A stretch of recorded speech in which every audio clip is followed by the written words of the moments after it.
Welcome to part 2 of the Serenity Resource Connector Back to School live forum series. Thank you so much for joining us for this important conversation on safe and ready back to school security and protection tips and strategies that we'll be sharing here with you.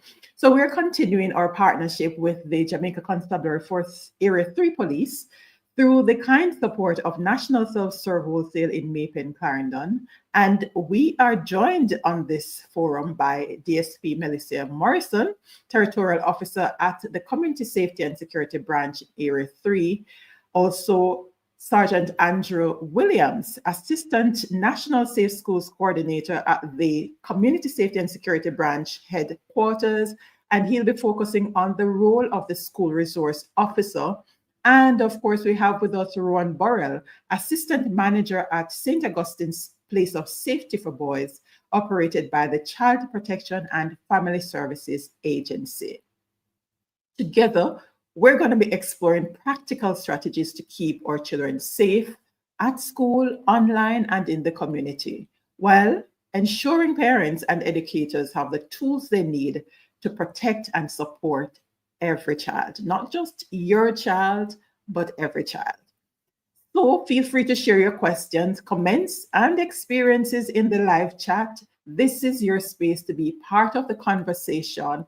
And if you feel like sharing where you're connecting with us from, feel free to do so. Welcome again to you, whether you are with us live or you're watching the replay. So we're going to get started with the area level, looking at safety and security priorities with DSP Melecia Morrison, no stranger to this space. Welcome back, DSP. Thank you, ma'am. Good evening to you and good evening to those joining us online. Awesome. And for those who were here last time, DSP Morrison was on. She was ASP at the time. So let me officially on camera wish you congratulations on your promotion to Deputy Superintendent of Police. All right. It means you're doing an exceptional job, and we applaud that.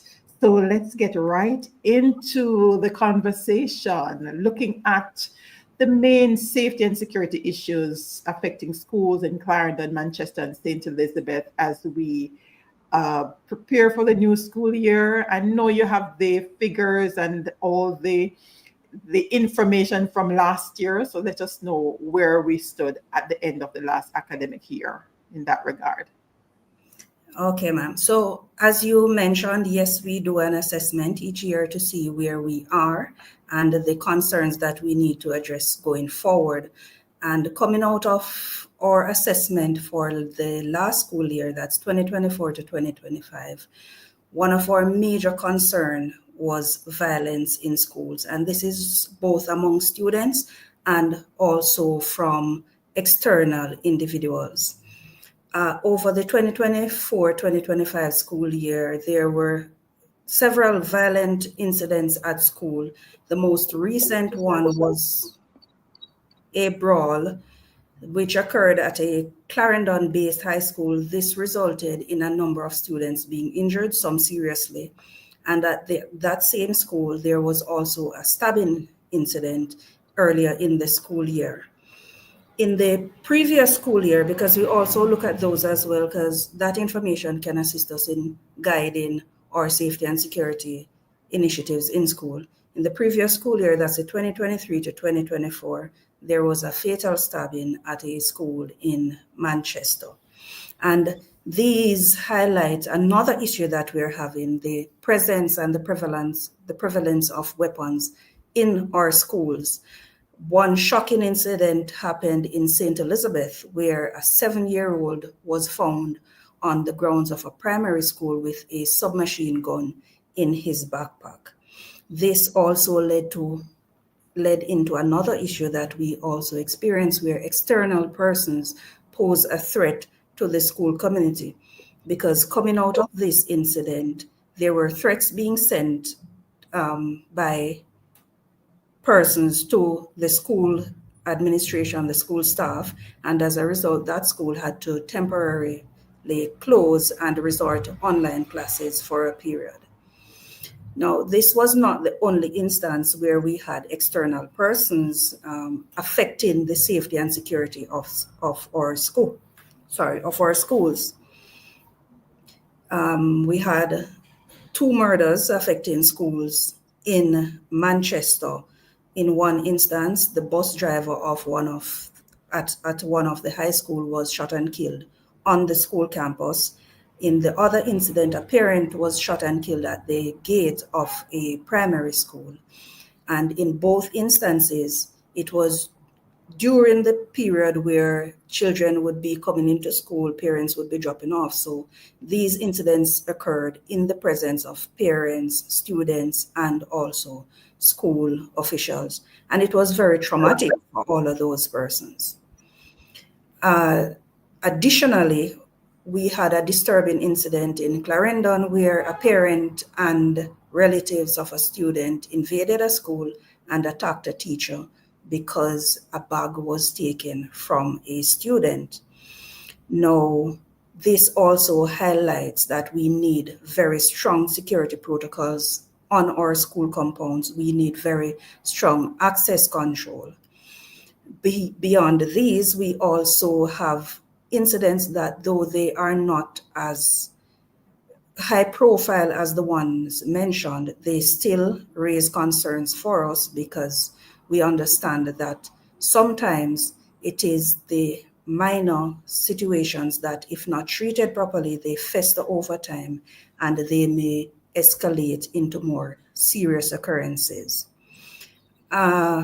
So as we look at it, we see where violence is one of the major concerns that we're having. We also have concerns with weapons in schools.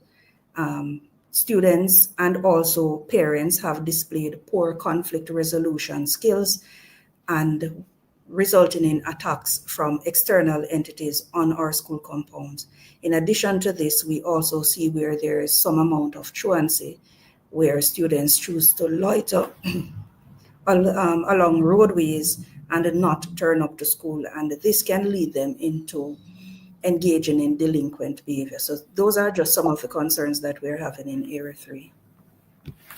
All right. And with all those concerns, I know Area 3 would have developed some strategies to address those from the CSSB perspective. How have you started working with schools, PTAs, and communities to reduce these risks, even as we head into the new school year? So we have adopted a number of strategies, and one of the main one for us is our Safe School program. And we have expanded this program by assigning additional trained school resource officers to schools. And these police officers, they assist the school administration, the deans of discipline, the guidance counselors, to maintain discipline. They maintain physical security on the school compound.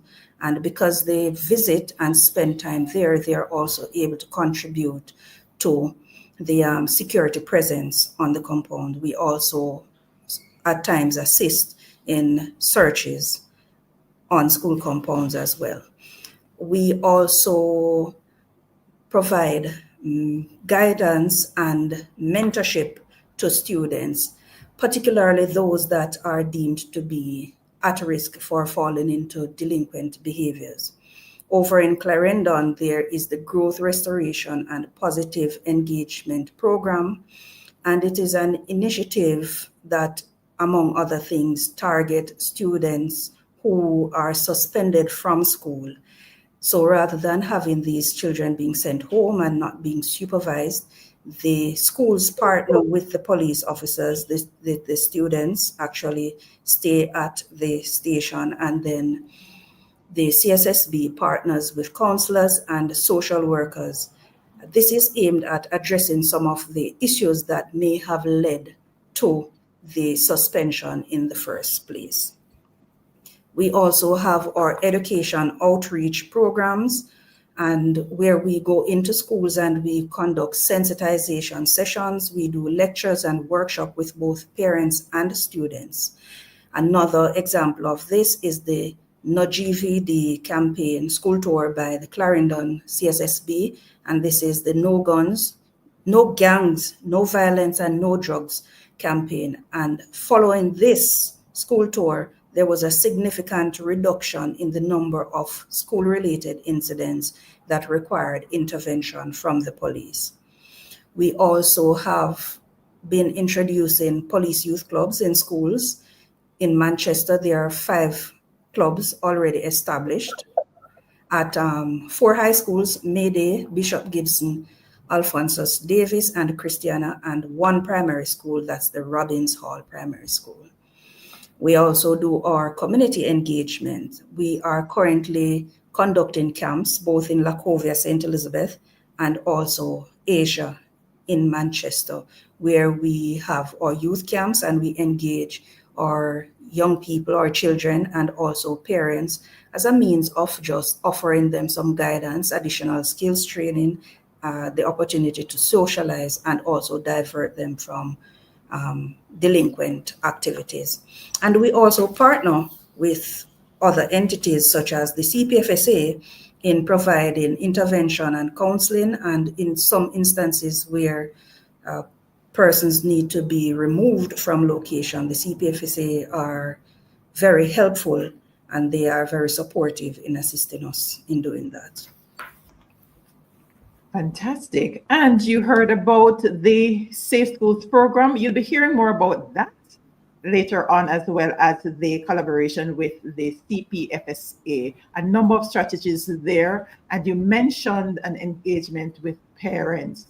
So let's delve a little bit more into that. How can parents play a more active role in keeping the school environment safe as we prepare for September 2025?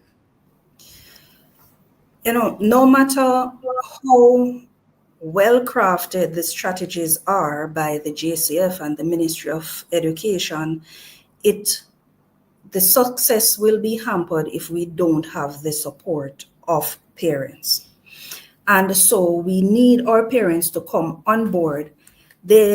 One of the ways that they can do so is by being actively present.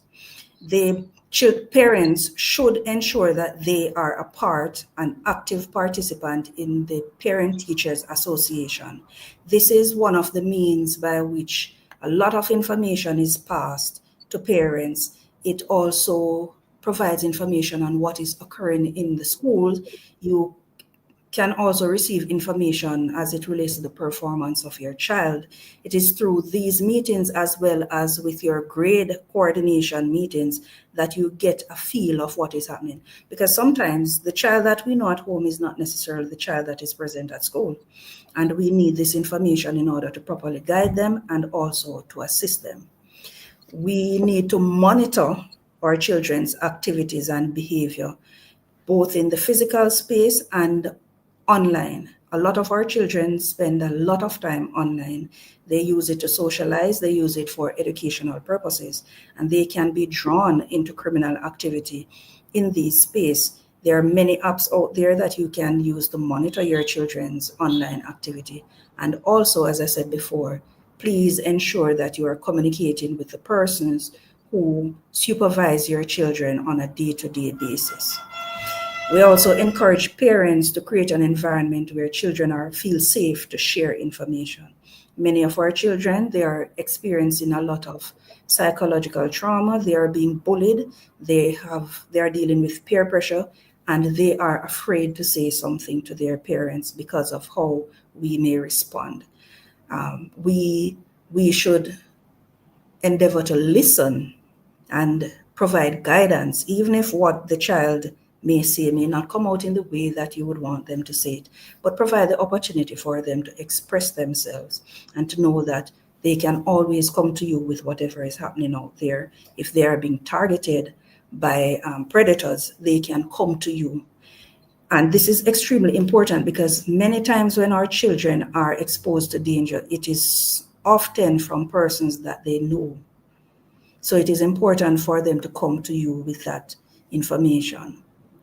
You should also endeavor to know and collaborate with the officials at your school. Know the deans of discipline, know your children's form teacher, know your school resource officers, because they can provide a lot of resources if and when your child need it, not just for your child, but also for you if you need support as parents as well. And don't hesitate to report any issue. If there is a threat, if there is any incident, any violent incident, any assault, please ensure that it is reported, and bear in mind that you are legally required to do so under the Child Care and Protection Act if you are aware that a child has been exposed to any crime or any assault, exposed to any danger, is in need of care and protection, and you fail to do so, it can constitute a criminal offense. Always great to share the reminders. And as we prepare to wrap this first segment, what immediate steps should be taken in the first weeks of school to establish a safe learning space? So we have to look at all the persons that are the key players in school. So for parents, please ensure that you attend all orientation and registration session. Ensure that your child attends these sessions as well, because this is where you will get a lot of information as it relates to what is expected from you and your child, the activities, the different hours that your child is expected to be on school compound. I encourage parents to get a copy of the school's code of conduct, because many of the conflicts between the school and students, the school and parents, may arise from children breaching these. So ensure that you get a copy of it, you make yourself knowledgeable about it, and also review it with your child to ensure that he or she knows what is expected of him or her. Take the time to get to know your school officials, as I said before. Know the deans of discipline, because many times when your child is in the early stages of needing help, these are the persons that will reach out.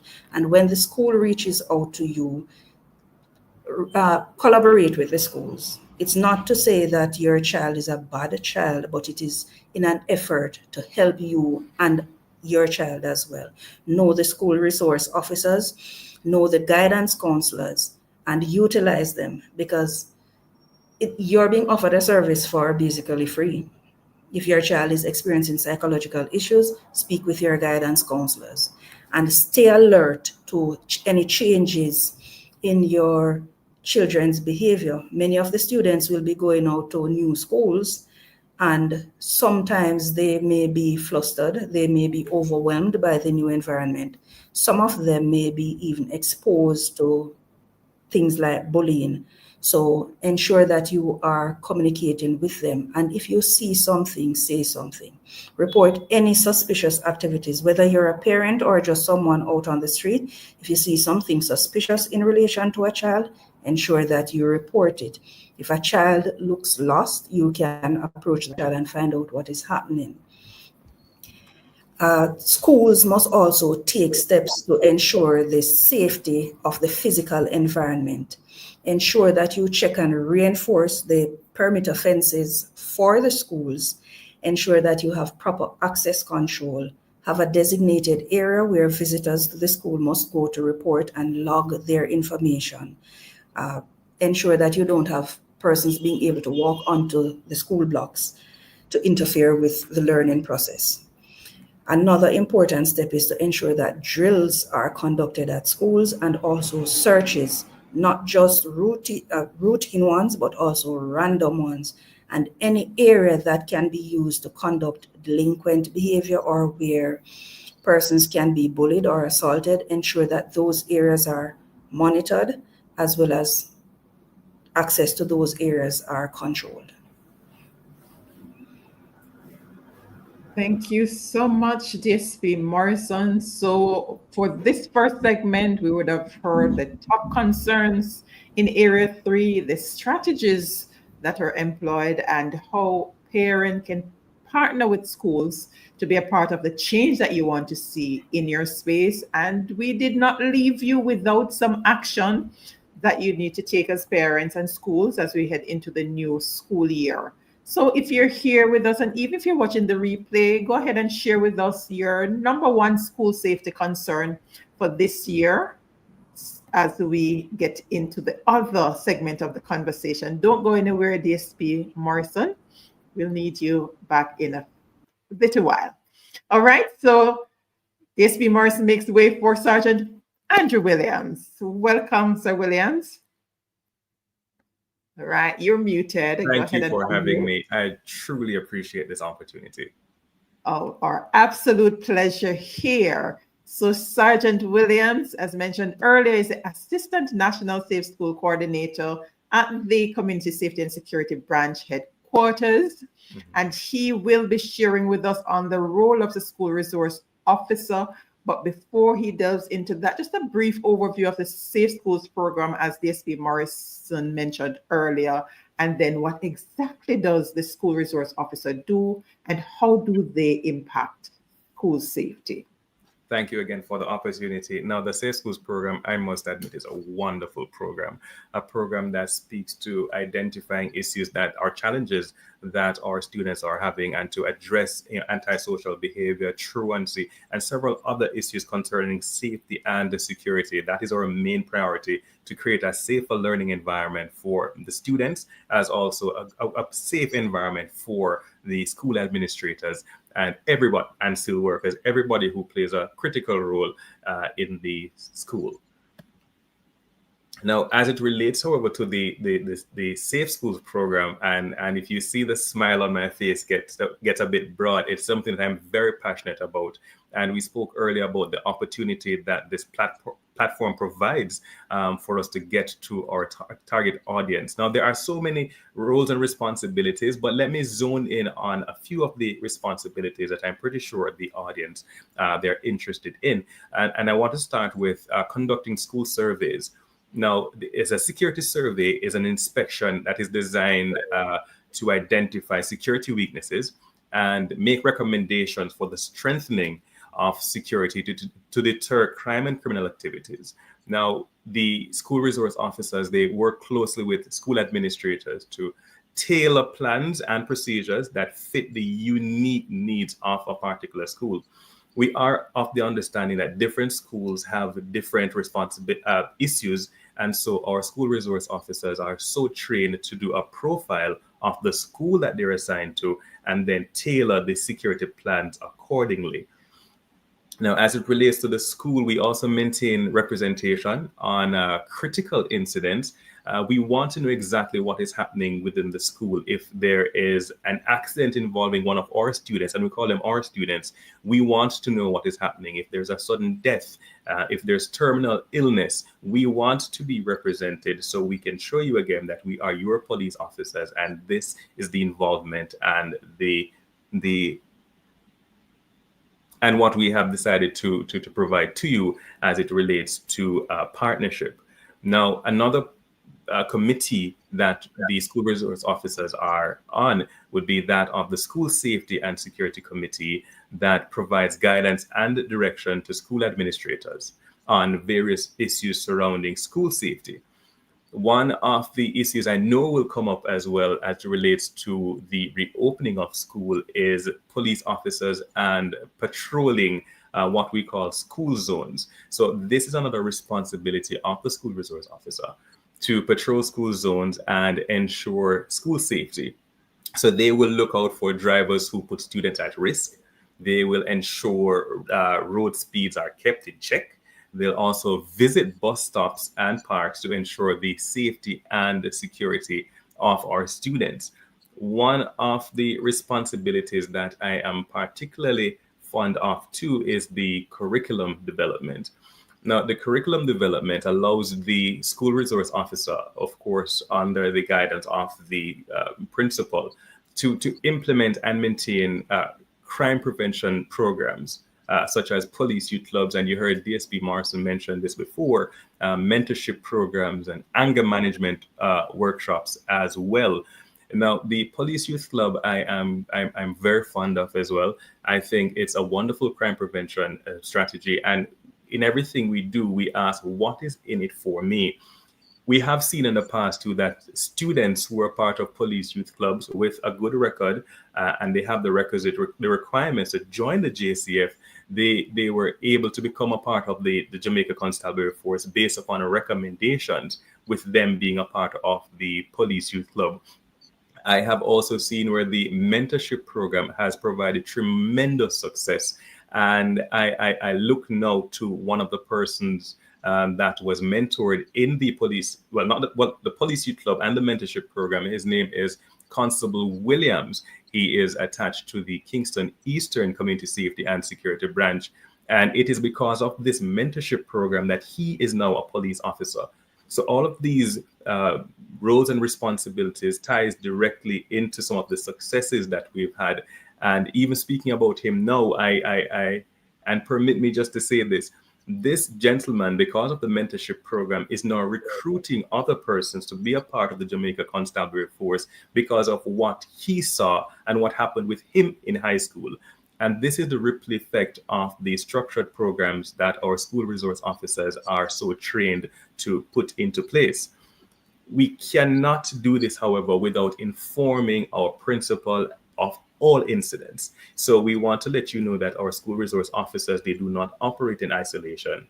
But whatever is happening, the school administration does know about it, which would be the principal, the guidance counselor, and other members of the school administration who are so designated.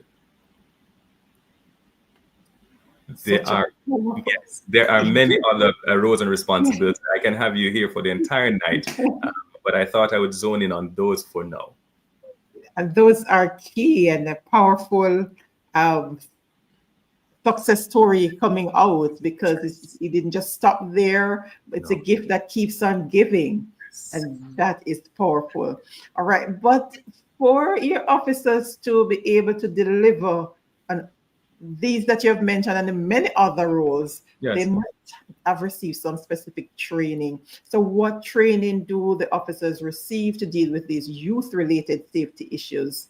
And how do they encourage students to speak up about safety concerns? Okay. Thank you very much. They are trained, they are excited, they love what they do. And so the school resource officers are trained to identify and address early warning signs of issues such as bullying, drug use, gangs, mental health crisis, career options, and behavioral concerns. And by intervening early, the SROs can help to resolve problems before they escalate.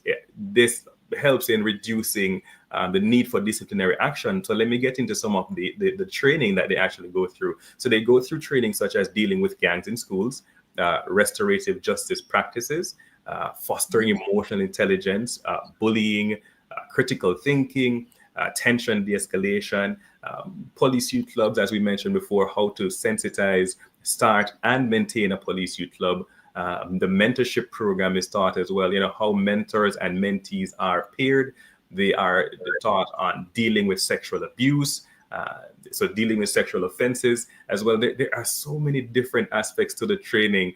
But all in all, though, what it does is to create a police officer who understands what happens in the minds of our kids. And that is why we come back to the emotional intelligence aspect of it. How do we get them to relate, to understand? We are just a few years ahead of them. And so in high school, there were decisions placed in front of us as well, choices that we had to make, and we made the positive ones. We don't want to tell them that, oh, we were never tempted to make negative choices. We were tempted to make negative choices. But as a school resource officer now, my job is to show you that this path can lead to success. So I think one of the strategies that we use is to help them to understand that we are them in a few years. We faced the challenges that you are facing now. We have come out on the better end of it. We made mistakes along the way, but I am here to tell you that, if you go along this path, this may happen. If you go along that path, that may happen. And I was at a session recently with a school resource officer, and I remember him saying, kids, understand, if nobody loves you, we love you. You are our children. And one student started to cry, and we had to take the child out. But it was the first time that they were seeing police officers in that light, or hearing police officers identify with them in such a way. And from that session, we had so many persons who now wanted to become police officers because they wanted the same ripple effect to motivate and inspire persons just like them. Amazing. And Japan, Scott is saying wonderful work. Indeed. Thank you, Mr. Scott. Yes, because I've had the honor of engaging with a number of, I usually say that I think JCF have a special training program, a special system of identifying the right fit for these positions, because these are people who you can, like yourself, you can hear the passion about the work that you're doing. And I think that makes a world of a difference. All right. So we did promise that we would be sharing some practical tips for parents and students. So what simple steps can families take to improve children's safety to and from school as we prepare? Here's one thing I always say. You need to have a relationship with your child so much that you are the person that your child wants to speak to. Because the truth is, if it is not you, it is going to be somebody else. So as DSP Morrison alluded to earlier, be in the know as to what is happening with your child at every single stage. Go back to the days of checking the books. Go back to the days of knowing who the friends are. Go back to the days of knowing where my child is hanging out. We're in an era now that social media is very prevalent. Be a part of that space. Be a part of the space just so you know what happens on the platform. What I'm truly encouraging is a better relationship between you and your child.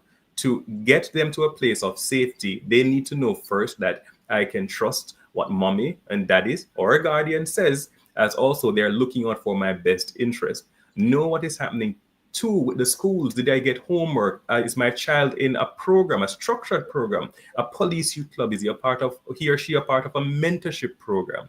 If you leave with nothing, leave with this. If you don't influence your child, somebody else will.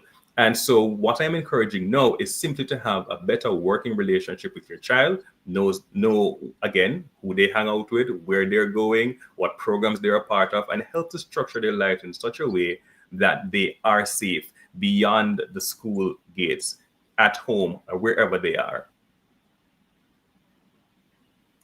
Fantastic. All right. So we would have heard about the Safe Schools program, the safety resource officers' roles, the training that they go through the different areas. And I love that they are trained in these different areas, because it's really important for them to be able to identify some of the underlying challenges that's going on and to effectively engage. So they're positioned to provide adequate support for the students. And you also got some practical tips for parents and students as we head into the school year.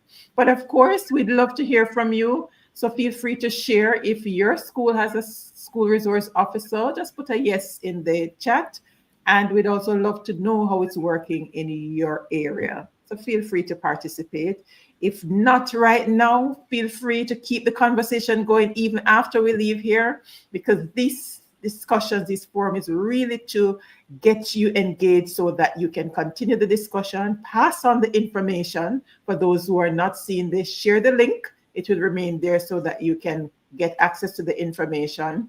And if you want to learn more about the Safe Schools program, let us know, and we'll commit a dedicated segment for CSSB HQ to come back and share with you. We have done it before some years ago, but we are prepared to do another segment so that you can learn more about the changes. There's a lot of changes have taken place over the years as they improve on the strategies. Thank you so much, Sergeant Williams. Don't go anywhere as we prepare for the wrap up. So Sergeant Williams makes way for Ron Burrell from the Child Protection and Family Services Agency, Assistant Manager at St. Augustine, Place of Safety for Boys, up there in my birth town, Chapelton, Clarendon. Welcome, Sir Burrell. Hi, thanks so much for having me. Thank you for the opportunity. Pleasure. All right, so let's help our parents and educators to spot the vulnerabilities as it relates to our children. What signs can parents and educators look for that might indicate a child is facing abuse, neglect, or emotional distress? You know, I think a lot of parents are anticipating September 1. They are anticipating the children coming out of the houses and, allowing some food to thrive in the house. So much so that they can't wait to push them outside the door. But I mean, unfortunately, there are some things that tend to happen, and I believe the parents must be cognizant of them all. Teachers too, and all stakeholders of society should know what to look for. And unfortunately, some of these things are very, very difficult to spot. They're very difficult to pick up on because, as abuse kind of presents itself in various forms. So we can speak to physical abuse, we can speak to emotional abuse, neglect, and even sexual abuse. So, I mean, let me start with the one that I think all of us know about, and that's physical abuse. And, some of the things that we can look for within the schools and even at home, are unexplained bruises, burns, fractures. So you might see a child with a bruise over his or her eye, and you're wondering, how did that get there? And the child might tell that, I was walking, one night in the house. I didn't want to wake anybody else up, so the lights were off, and were off, and I was walking through, and I happened to walk in the door. I walked into the cabinet, and I mean, for the likes of you, it doesn't make sense, So the explanation sometimes doesn't match the injury. You could, for example, go to hug a child to just give an emotional support, and just by putting your hand casually around the child, and you realize that child is shirking away from your flinching, when you try to touch that child. Or even in some instances, you have a child that school was dismissed from 2:35, and even at 5 p.m., that child is still sitting at the gate of the school, not wanting to go home. And of course, you might have some regression in development, such as a child who might be orally fixated, sucking his or her thumb, and even bedwetting in some instances, Moving on to perhaps detecting that sexual abuse is happening, you might see some age inappropriate sexual behaviors being demonstrated by your child or ward. And I mean, not only that, but you used to leave them with Uncle Johnny or Uncle Tommy or Auntie May, and find out this child has a fear of being alone with the adults, persons you're expecting them to want to be around. They might even refuse to participate in physical activities like PE. So, I mean, they come to PE class, they don't want to put on their PE gears because perhaps their legs are bruised from, unapproved sexual encounters, and even for the parents now who are at home, you might see a child suffering from nightmares, also bedwetting, and even drastic changes in appetite. So your child used to have this big appetite, and all of a sudden he or she doesn't want to even eat their favorite meal. Emotional abuse now, on the other hand, is much more difficult to spot, and I mean, it doesn't present with bruises, especially physical bruises, but I mean, parents and teachers alike, they can look for, a loss of self-esteem or a loss of self-confidence. You might observe even some children being socially withdrawn, wanting to be by themselves, and I mean, preferred activities. So let's say he or she used to love play basketball or football. They no longer want to engage in these type of things because, mommy or daddy, or even the PE teacher, the coach, might tell you're not good for nothing. You can't even play football, but you have to every day come at training, that type of thing. You might have some amount of developmental delays happening, and even having some children who are, actively overly depending on adults, or even acting like adults themselves, because they're seeking validation, they're seeking to be loved and wanted because they're not getting this type of attention from home. And not only that, but you might have some children, because they're being emotionally abused, they turn to the substances, being it alcohol, being it marijuana, which is a gateway drug to other things taking place. So these are some of the things that we can look forward to when it comes on to our children. And then, of course, neglect. And I mean, mark you, September morning, you might not have other children coming to school with old khakis from our old tunics or whatever they wear from the last school year. But I mean, as the school year progresses, you might realize that this child has very poor hygiene. You might realize that this child is really, really hungry. They tend to, when they even get some lunch at school, they're saving half of it because they have to take it home to maybe give to their brother, give to their sister, or even saving it for their dinner. You know, you can look at, I mean, frequent absenteeism. This child not coming to school because there's just no way or means of coming regularly. So they might come Monday morning, you don't see them again until Thursday or Friday.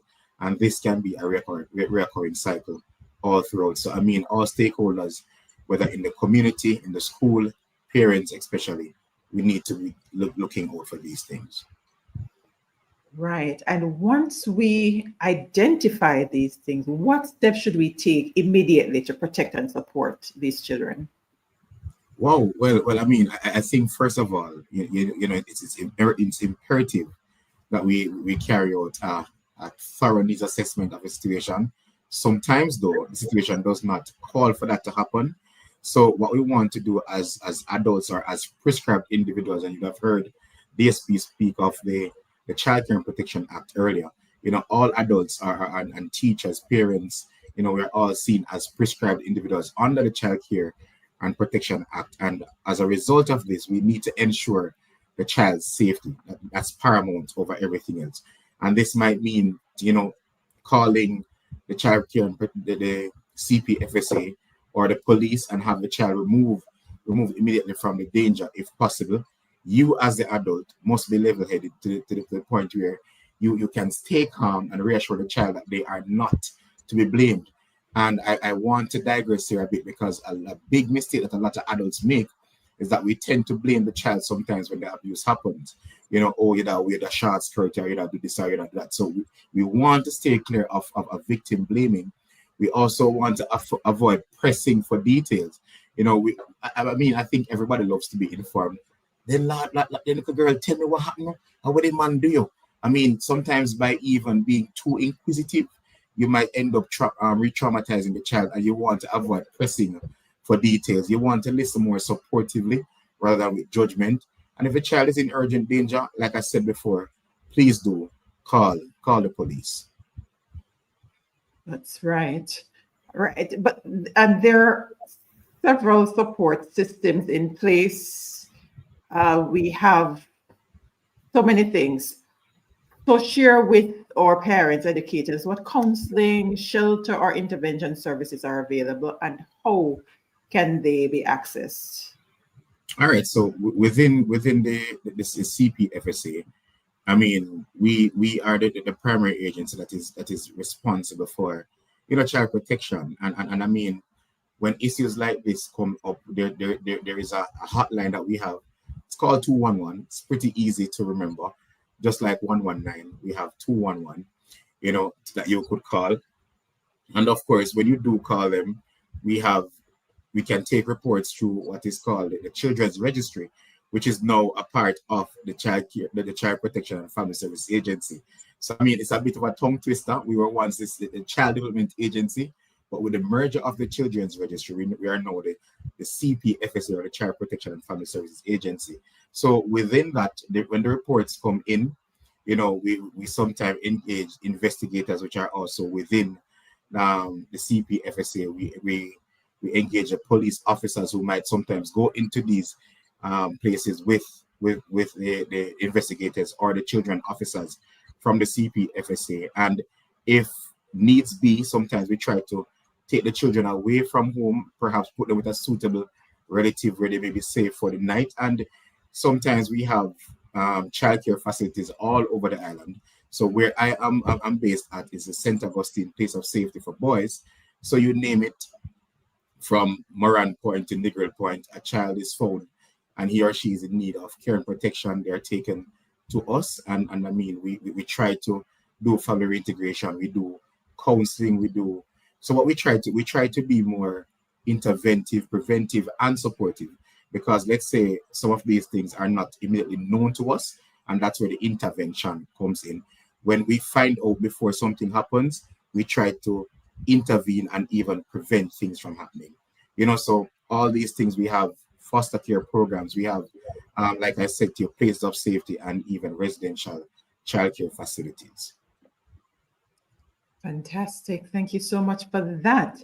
And of course, we can't leave without sharing about digital protection, because I'm sure a number of the parents are in need of some help there. So how can parents and educators guide children to stay safe online and avoid harmful interactions? Wow. I mean, I would have heard somebody said once upon a time that ignorance is bliss. But when it comes on to the matter of child care and protection, we don't want to be ignorant where this type of thing is concerned. And of course, we are in the age of smart devices, or our televisions are smart, our phones are smart, or you name it, they're smart. So I mean, we don't want it to be really smarter than us. So we want to always be in the know as parents. And so we suggest, and I heard DSP speak of it earlier, that we install parental control apps on our devices. I mean, I sometimes joke with one of my colleagues on a daily basis when, his son tend to send him a text message every day. Daddy, can you free up Roblox for a couple of hours, please? I want to, have some fun. So, I mean, through that means, the father is able to see what his child is doing on the device. And so parent control apps is something that is a must. And I encourage parents to ensure that when you present your children with these devices, whether at Christmas or at their birthdays, you tend to have some amount of control on it. And there's this thing I came across a few months ago reading an Observer article. And, we've always heard about developing SMART goals when it comes on to career guidance and stuff like that. But, the Observer placed a lovely twist on the acronym SMART when it comes on to digital protection. So allow me to try and break it down as best as I can remember. So I think the S in that instant stood for safe. And this meant keeping personal data, such as your name, your address, your phone number, those type of things. Keep them private, because you never can tell who is on there and what they want to achieve. The M stood for meet. So, I mean, we want to tell children never meet someone in person whom they've met online. This person is a complete stranger to you. This person might be a pedophile, a child predator, wanting to lure you away from your friends or family to do you harm. The A in this instance also stood for accepting. So we want to tell the boys and the girls and their parents too, if they're online, that you don't click on unknown links or accept files without checking with an adult. I mean, sometimes these things come in some unscrupulous and very presenting things that you want to click on it. Perhaps if it looks too good to be true, it might be too good to be true. And the R is for reliable. You want to verify that your child is getting reliable information from these devices, ensure that they're coming from trustworthy sources before sharing them. And of course, the telling part of it. And I know in Jamaica, we tend to have this, non-informant type of culture, but we want to move away from that. And we're encouraging our children with the last part of SMART when it comes on to digital protection, is that you alert a parent, a teacher, or a guardian if anything makes you uncomfortable while you're online, whether it be somebody bullying you, and we call that cyberbullying, or somebody, again, trying to send you some nudities or whatever it might be, trying to lure you away. So be smart when it comes on to digital protection. So safe, meet, accepting, reliable, of course, telling. That's an awesome way to remember. And don't worry if you didn't get it all. The blog recap will help you there. Kamei Johnson is cheering you on. That's my words. Thank you. Okay. Yes. Fantastic. Great to have you. This is Burrell. All right. Let's bring on DSP Morrison, Sergeant Williams, as we go into our final segment, because we have to continue talking strategy as we close out. So as we would have heard throughout the conversation, the entities work closely together, CPFSA and the police, and all three of you would have mentioned that partnership as you shared on your respective area. So leading out with you, Sir Burrell, how do law enforcement and the CPFSA coordinate during emergencies like violent incidents or missing child reports? Because I saw a lot of missing child report popping up from CPFSA. And when I saw it, I was like, okay, because I thought it was the police that usually does that, but then I realized that both entities. So talk to us about how that works. And then others can jump in if there's something else to share. Go ahead. All right. So immediately, for those who are church inclined, a hymn comes to mind. Hand in hand, we walk each day, hand in hand along the Along the way. way. You know, and this is really how the JCF and the CPFSA works. You know, especially when it comes on to an arm of the JCF, this is so-called the Center of Investigation of Sexual Offenses and Child Abuse. You know, and oftentimes it is sometimes our hardworking members of the Jamaica Constabulary Force who sometimes run into these children on the streets, and they sometimes deem these children through primary interaction that, hey, this boy or this girl might be in need of some protection, and they might touch base with team leaders or regional directors, and say, hey, I have this boy who is wandering on the road. They sometimes house them overnight if they cannot get through to anybody. And then, of course, the following morning, they are transporting them to our place of safety, being it, for example, I did tell you about St. Augustine, or as far as Granville Child Care Facility, which is also a place of safety for girls in the western side of the island. So, I mean, the police officers also sometimes, because let's face it, some of these children do run afoul of the law. And of course, when it comes on to our team leads and our children officers visiting police lockups, we're not barred and told that, hey, you cannot come in to look for this person or whatever. They tend to give us a good access that we can come to see that, children, their rights are being upheld while in lockup, or their needs are being met and stuff like that. So, I mean, the police, they really, really help us out a lot. And sometimes even coming into the residential childcare facilities, because let's face it, and let's all be honest here, I don't think Jamaica needs another gunman, another rapist, another scammer. So, I mean, sometimes the JCF, when we do invite them to come in and have workshops or conversations with our most vulnerable children who have been exposed to certain type of things, they never hesitate, especially from the Community and Safety Branch. They're always coming in and talking to the boys and stuff like that, and where matters are extreme, because we sometimes get called that, something is happening, let's say, in a vulnerable community, and we need to respond as soon as possible. We sometimes can call the Maypen police station, or, so for example, when you have, I think we're with Area 3 now. So Area 3 in the CPFSA would consider the southern region. So, I mean, officers from Manchester, Clarendon, and St. Elizabeth, when they do make calls to the various police stations, they tend to respond with urgency and escort our officers to certain situations, and they help to pull children from these facilities, all while protecting us and keeping us safe until we get out of the volatility and at a safe space. So, I mean, we really, really appreciate the JCF, and I don't think we will have we'll have a CPFSA without a SISOCA or a JCF. So we big them up for what they do for us. All right. Thank you. I wanted to piggyback on that, and also to say thank you for the collaborative effort too, because as a force, it is important, this type of partnership, and we work hand in hand. One of the frequent question asked is that if my child is missing, how long does it take for me to report immediately? Yes. Once you feel as though your child is missing, immediately report the child missing to the nearest police station, and we will be more than willing to assist. What I want to also encourage you to do is, it's a digital age. Take photos of your child.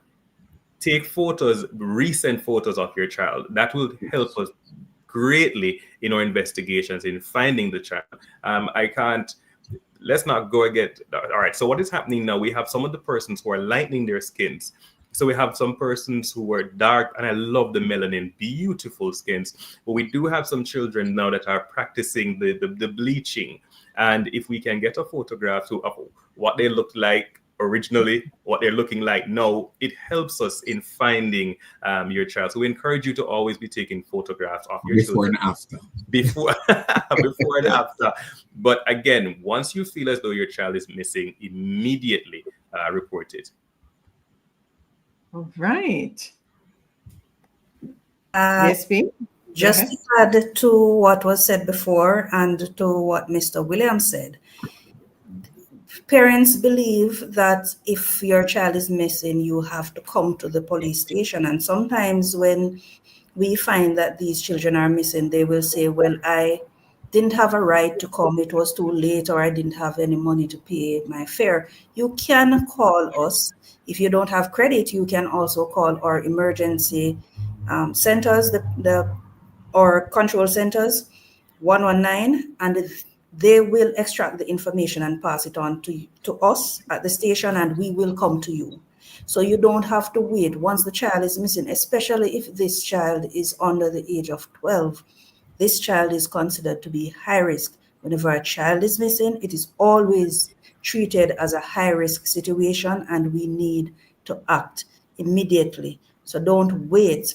I've had situations where children are also found at places of adult entertainment, because we do check these locations. They're transported from one parish over into another. They work at a particular location and they're moved around. So we do check them. And one of the ways that we partner with CPFSA as well is to also check if this is a ward of the state. Sometimes they do run away from these institutions and they find themselves all over the island. So we have to check and collaborate with them to ensure that we are keeping them safe. Whenever we go into the schools, the school resource officers, we may get information about children that are displaying concerning behaviors, and we will contact CPFSA, and they have been responsive. I must say they're very supportive, and some of them I actually have their number on speed dial. So they are facilitative of those reports. If you're in the community as well and you see anything, please reach out to the police stations. We will get whatever help is needed. We also have situations where there is domestic violence occurs, and whenever we get those reports, one of the questions that is asked is if there is a child within the home, because we have to consider whether or not that environment remains safe for that child, and we may need to find alternate placement for those children. Right. Awesome. Continuing with you, DSP, because we want to empower our students now as they head back into the new school year. What age-appropriate self-protection strategies can be taught to our children? So the strategy that we teach as parents, it is dependent on the age of the child as well as the ability of the child to understand the information being given to them. And the first thing that we need to do as parents is to teach our children their correct name, contact information, their address. Teach them your correct name as parents. I remember years ago I was working, I think it was Christmas Eve, downtown Kingston, and there was this little boy about between 7 and 9 years old, and he was lost. And when we asked him his name, he could only tell us one name. He didn't know his surname. We asked for the parent's name. He didn't know. He just said, "Mommy, what's your father's name, Daddy?" When we asked for the address, he didn't know. So as early as the child is able to, start teaching them these basic information. For very young children as well, teach them to identify what is appropriate for them, whether in actions or what they are viewing. You need to teach them their body parts, teach them what is good touch, what is bad touch, teach them when to say no, teach them how to remove themselves from situation, and teach them that it is okay to report any behavior that makes them feel uncomfortable. Even if you do something as their parent and they feel uncomfortable, teach them that it is okay to say, "Mommy, Daddy, you did this, it made me uncomfortable," and have that discussion with them. For older children, you have to teach them how to set boundaries and also to enforce them. Teach them what behaviors are appropriate and also teach them how to respect other people's boundaries. Teach them also to be aware of their surroundings. A lot of our children, they are not situationally aware, especially when they're out there on the road. Many of them are engrossed in their devices and they are playing on the road. As a parent myself, one of the ways that I taught my child how to be situationally aware was to play the I Spy game with him. So we're out on the road and we'll play I Spy, and he is able to identify things in his surrounding. It builds his memory. Or I'll just ask him, what color shirt was the person wearing that just passed us? So he's able to remember those details. It was a game for us. And in today's society as well, where we are always online, and we also, not only when they are engaging on a platform, but even the things that they watch, sometimes there are subliminal messages that are inappropriate for them. So whatever your children are watching, whether it is a cartoon, whether it is a movie, whether they're playing games online, I know they like to watch these little videos on YouTube where the gamers are playing. Consider whether or not sit and watch it with them, because sometimes what is in it, you may see it as a child, something appropriate for a child, but if you should sit and watch and listen, you realize that it is totally inappropriate. And as children grow older, you gradually introduce emotional intelligence, how teach them to better regulate their emotions, teach them proper conflict resolution skills, teach them how to de-escalate situations. Older children as well can be taught skills like first aid, because sometimes they're in a situation where they need to apply it, whether to themselves, to their peers. Sometimes we have older children actually babysitting the younger ones, so they need to recognize these, give them information about certain health crises and how to properly address them and respond to them. Wow. I did not think of some of those even as we crafted these questions. So thank you so much, DSP. I don't know about the viewers live or replay, but I learned quite a bit just now. And I know that we're over the hour, but we have to get in the community, because this space is about resource connecting. And for us to get it done, we're highlighting the collaboration that takes place. The police is not working by themselves.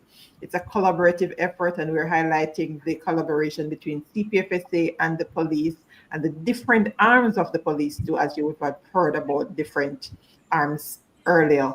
All right. And we want you to know how you can be a part of all of this that's taking place, because we too have to play our part in the protection of our children. So, Sergeant Williams, lead out on this one. How can parents, educators, and neighbors unite to keep children safe beyond the school gate? Thank you very much. I was thinking too, before you asked the question, as a collaborative effort, how do we get all these persons in the same space? And oftentimes we have town hall meetings, and we want to have all the stakeholders a part of this town hall meeting. So members of the school administration, we want students to be a part of it, because we want them to know who these persons are, who's my justice of the peace, who's a pastor within the community, what values do they uphold. And when I see these persons need to be respected. One of the other things that I was looking at too is unified rules and expectations.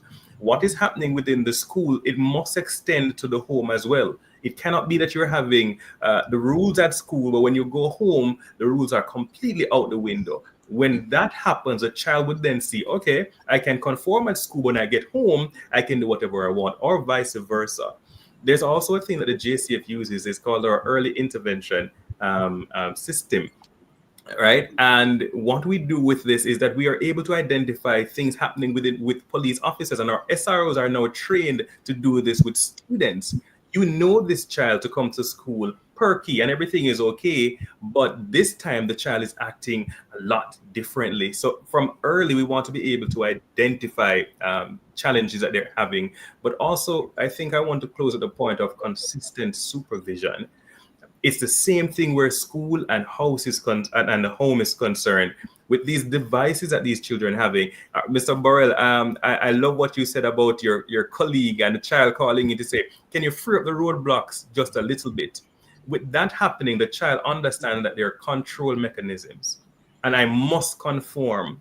And to do this, I will be supervised. So it must be the same thing that is happening at school and within the homes. I know that children can be a headache sometimes. Let me admit it. But these are our children.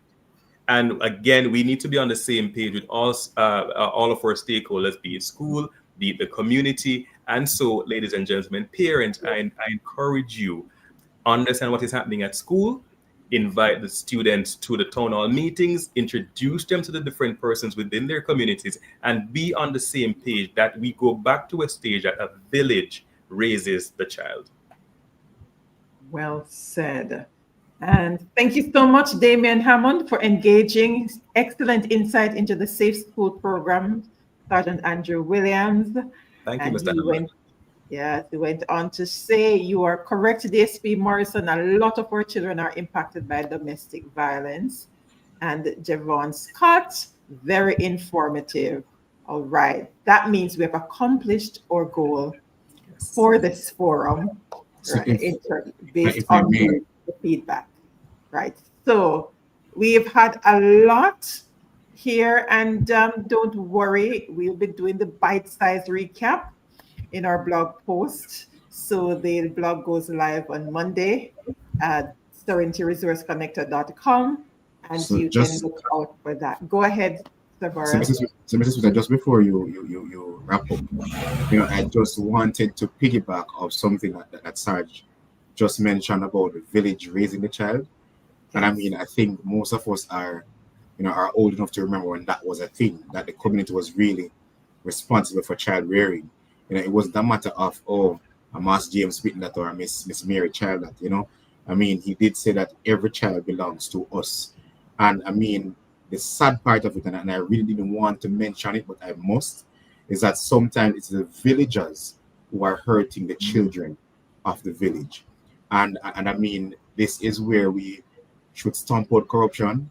We should, and I mean, forgive the parlance, but burn out some of these things that are happening in the community. Stop turning a blind eye, because again, and I understand that we are all in the need of protecting our lives and wanting to be safe, but what if tomorrow morning that child becomes your child who is being abused or victimized by the same person who you could have helped to get rid of the streets, So I really want us as villagers to be really in tune with what's happening in the village. The child is yours, the child is mine. Let's come together. We have this motto in Jamaica, but I think it's our motto that says, out of many, one people. So yes, we have the Burrell family, we have the Johnsons family, we have the Joneses, and we have the Mitchells. But collectively, they sometimes go to the same schools, they're in the same classes, and ultimately, that child who was abused today could have been yours. So I mean, if you're a stay-at-home parent, consider meeting your child at a bus stop. I mean, leave the series till later. Record the series so you can go watch it. But it pains my heart sometimes to see a 4-year-old or a 5-year-old child walking home from basic school, or even a grade 1 child walking from primary school, cutting through a shortcut because, I mean, mom is showing a way to reach home and stuff. And yes, independence is always good for the child, but sometimes when we let our guards down, that is really sometimes when we have the hullabaloo. So please, parents, our villagers, please get in touch, stay in touch, keep abreast. Don't let this world leave you behind. All right? Well said. DSP? I totally endorse what my colleagues have said about the village raising the child. I also endorse what Mr. Burrell said about sometimes it is the village that is hurting that child. But as we are out there in our communities, I will encourage you all to be fast. Yes. When fasten your whole community business, because especially with the older persons that are staying at home, they see everything. Oh, yes. And as parents, when these persons come to you, don't bash them and say, boy, you're fastening my business and left me alone. And when you did young, where you did that. Maybe they are trying to prevent your child from getting into situations that they themselves were subjected to when they were young. So listen, and also listen to your children. In my community, I tell anybody that I am an informer, and if I see something, I am going to report it. So if something is reported, just assume that I was the person who reported it. And that is what we need to get back to. We need to endorse the informer mentality. It is something to be praised. Police need the information to protect you, the community. We cannot always be there. CPFSA is not always there. So we need you to provide us with a lot of these information. And if you feel uncomfortable with saying it to a police officer, we have our helplines. You can call 119, you can call 311, you can call 211. You can even report it to respectable persons within your communities, persons that you can trust, and they will pass the information on to us. So we need to go back to where we looked out for each other. Children need to know that I need to stay in line, because any one of the persons from my community may see my behavior and it will be reported to my parents. And as parents, please hold your children accountable. I'm not saying to bash them, don't abuse them, listen to their side of it, because sometimes what is reported may not be a true reflection of what actually happened. So listen to them, but where they are wrong, please hold them accountable. Children will push boundaries and they will do as much as they're capable of getting away with. As one of those children who like to push boundaries, we will do as much as we're capable of getting away with. So please ensure that you're holding your children accountable, and where they need help that you're unable to provide, it is okay to reach out to the various entities. If you reach out to the police and we are not able to provide that service, we will direct you to the services that can help you, and we will also make contact for you. Well said. And Kamei Johnson says, good job, men and women of purpose. All right, indeed. And Lady Dixon, is it Lady or Sir Dixon here? Thank you all tonight for your very important information about the safety of our children. All right, it is our absolute pleasure. And if this is your first time joining us in this space, we do this Thursdays at 8 p.m., focusing on different areas. Tuesdays, also second and third Tuesdays at 8 p.m. This is the second part of our 4-part series on back to school.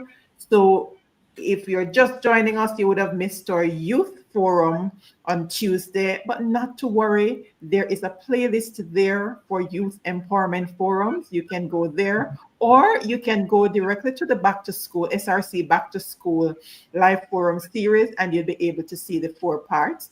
So we're at part 2. So part 3 will be with the Early Childhood Commission that comes up next Tuesday at 8 p.m. And then we round out in Community Corner on next week, Thursday at 8 p.m., where we will bring in Ministry of Education from Region 7, as well as the Early Childhood Commission and Heart NSTA Trust. So we are going all out to ensure that you are adequately equipped as we prepare for back to school. Outside of that, we have a whole lot of resources from the different entities at the JCF. If you're looking for cyber safety, there is a segment there. If you're looking to learn some more about Jamaica Eye, there's a forum there for that. If you're looking for Neighborhood Watch, where you're looking for Police Youth Club, all the different angles we have covered, and we continue to highlight the partnerships that's taking place. Last month, we looked at the JCF, the RADA, and the Ministry of Agriculture. So there's a whole lot there that you can access. So go ahead and subscribe and set your notifications so you don't miss the next forum. And we look forward to having deeper conversations, because we have so much more with CPFSA. They have been a feature in this space for some time now, and we look forward to having, of course, learning more about our National Safe Schools program as we move forward. Thank you so much. Thank you. DSP Morrison, Sergeant Williams, Sir Burrell, for sharing with us such vital information, and we look forward to sharing space with you again.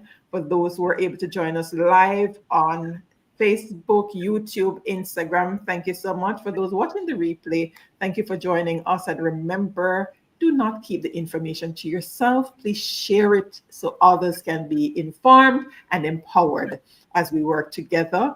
And it's all right. You don't have to be an informer. You just have to be your brother and your sister's keeper. How does that sound? All right. More palatable? All right. Let's do this. Okay. All right. Thank you so much. It has been my pleasure facilitating this conversation, and we look forward to much more as we work together to make our communities, our parishes, our country a safer space for all. Have a great night. The SRC Community Safety and Security Monthly Live Forum is brought to you on second Thursdays at 8 p.m.